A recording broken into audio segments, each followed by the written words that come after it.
official. So gusto natin i-assert, ewan ko lang sa inyo ha, pero ako, I am suggesting na i-assert natin na tayo ay barangay official at hindi tayo empleyado lang ng barangay. Ha? Okay, ano yung mga manifestation na tayo ay hindi nabrato as barangay official? Ito kay Congressman Tomahe, diba? Kalevel na lang namin yung EXO, admin at saka lubon. Diba? Official.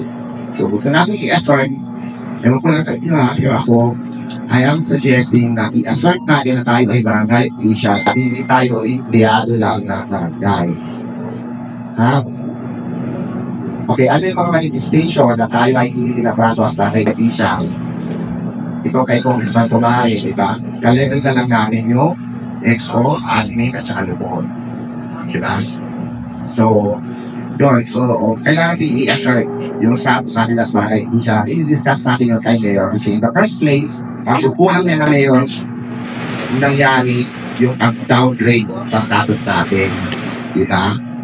Kasi, tayo yung tayo ka ngayon yung taong barangay mo, di ba? At nakita tayong daan or ego, nakakapel sa barangay, tayo yung hawak, di ba? Yung mga kagawad yan, di ba? Mga pagkulang barangay, tayo, marunong tayo sa pagkulang barangay, di ba? Tapos, akakuhi na tayo sa empleyado. So, hindi sabihan po, sorry. Pangalawang agenda natin, pangalawang agenda natin ngayon, dalawa yung agenda na yun. Pangalawang agenda ay ngayon, gusto natin kung yung supportan niya sa ating association. Nakunan lang kung paano nila sinusuportahan yung liga ng mga kapitan at saka yung liga ng mga kalawat.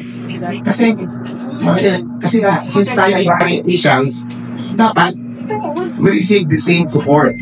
Diba? Kaya dapat importante na ating registration at saka bank account dahil pag bumuo sa akin si Mayor, sige, meron pa akong fan sa aking OCM. So kahit hindi naman ako katakbo, wala naman kailangan, kailangan kami ng boto, ibibigay ko sa inyo yung 1 million. So, sige pa rin yung 1 million, ibibigay sa akin, ng cash, syempre hindi, nakacheck yan. Ang sabi niya, City Council Resolution. So kung nakacheck yan, nakapagalit yan sa administration na dapat batay mo sa site registration. At yung checking na yan, siyempre, ipakas na yan sa bangko.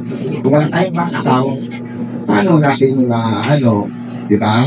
So, yun yung reason din kung bakit hindi ko inaarihan yung mga suggestions na yung mahirap connections natin ngayon, ipanghati-hatian natin. Di ba? Kasi tingnan nyo, twice a year dapat naging tayo. Ito 2024, isang beses lang tayo nag-meeting. Bakit hindi tayo makapag-meeting ng pangalawa? Dahil naman tayo magalitan ng sponsor na barangay. Bakit? Wala tayong pondo para sa kampahati natin sa ating speaker. Diba? Kailangan yung pakunasa sa ating mga barangay officials. Diba? So, dahil yung mga barangay officials naman natin, hindi nila nararamdaman yung problema dahil tayo yung shoulder ng mga problema. Hindi sila willing na i-sponsor yung meeting ng secretaries. I guess we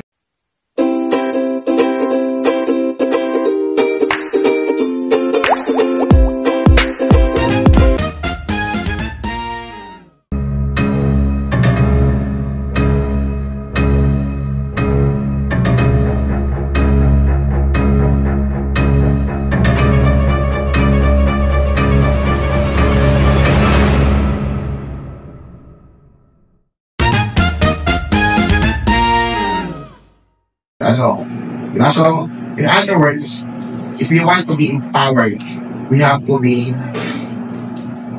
strong at capable to stand for our own.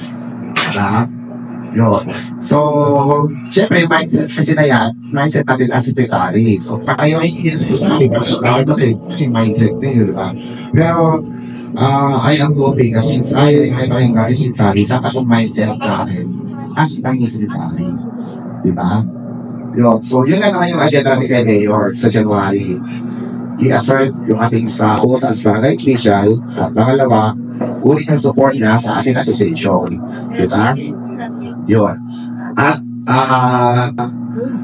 syempre, pwede tayo mag-project for tayo association Kasi yung isang kami ba ni secretary, nung nag-participate tayo ng face-to-face, minuto pa lang na nag-post tayo sa maigi natin. Nag-post na. Ang sabi niya, kaya na po nabuko yung association natin kasi nag-collection. Diba? So, hindi naman ako agree doon. Diba? So, kasi nga, alam kami sa party, wala kang ibang project. So, meron kami pinapropose nila, Sir Per, na kanila yung project din, as an association, pwede tayo kang co-organize with them sa DILG na orientation para sa bagay information management system. Diba? Yun. So, bibigyan ng DILG ng information system na ang barangay. So, na nakatitamis lahat. At syempre, sa kanila mga kaliliit na barangay, ano yan, Sir Fred, wala kami computers. Ganyan kami pa rin at DILG ng computer. So, pwede pa rin mag-project. Isa o dalawang project sa isang taon, di ba? Pwede rin tayong mag-project na lahat yung pag-isip tayo ng mga birthday. Halimbawa, kapuha tayo sa pondo ng association ng 500 pesos at the rest mag-aampag kukontribute tayo ng kati-20 plus yung 500 from the association, ibigay natin SE doon sa isang barangay secretary na birthday. Di ba? So, ano yung mga ganong bagay? So, kaya hindi natin kailangan kung ano ang nakikirang pondo natin ngayon, ipakaiyan natin. Kaya, sa mga nakakita ng organisasyon na walang pondo. Di ba? At saan kayo mga kilos na wala tayong pondo? Kung gusto niyo ng programa at sanitation para sa mga members, we have to have funds. Di ba? Kasi kami na sa mga namin pag nagreklamo yung mga tao, dapat kayo ganito, dapat kayo gano'n. Abay na, patikas natin yung bahin sa bagay ng grants. Di ba? Pag walang pondo, pag walang connection, walang problema na hindi rin na program sa mga residents. So, sa akin, station na din. Ang ibigay natin sa mga members na programs at kabaitis, kung walang din pondo. Di ba? Yun.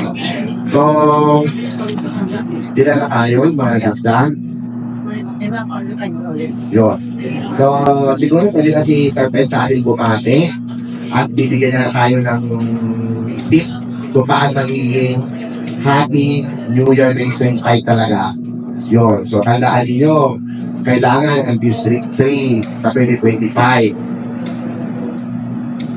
Aangat tayo para sa natin ibang district. Ha? Yun. So, Sir Pes.